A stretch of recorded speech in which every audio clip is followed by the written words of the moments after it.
വിദേശ രാജ്യങ്ങൾക്കുമേൽ ചുമത്തിയ മിക്ക തീരുവകളും നിയമവിരുദ്ധമാണെന്ന അപ്പീൽ കോടതി വിധിക്കെതിരെ ട്രംപ് ഭരണകൂടം സുപ്രീം കോടതിയെ സമീപിച്ചു. വിവിധ രാജ്യങ്ങൾക്കുമേൽ ചുമത്തിയ തീരുവകളെ ന്യായീകരിച്ചാണ് ട്രംപ് ഭരണകൂടം സുപ്രീം കോടതിയിൽ അപ്പീൽ സമർപ്പിച്ചത്.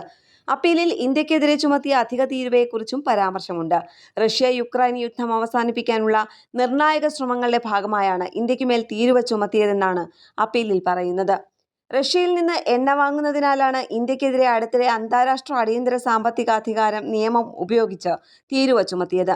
ഇത് യുദ്ധത്താൽ തകർന്ന യുക്രൈനിൽ സമാധാനം പുനഃസ്ഥാപിക്കാനുള്ള ശ്രമങ്ങളുടെ ഭാഗമാണെന്നും അപ്പീലിൽ പറയുന്നു.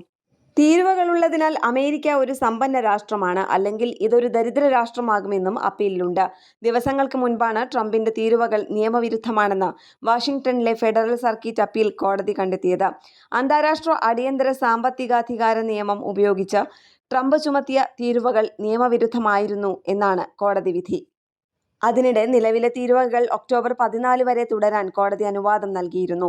ട്രംപ് സർക്കാരിന് സുപ്രീം കോടതിയിൽ അപ്പീൽ നൽകുന്നതിന് വേണ്ടിയാണ് ഈ സമയം അനുവദിച്ചത്. ഇന്റർനാഷണൽ ഡെസ്ക്, കേരള പ്രണാമം.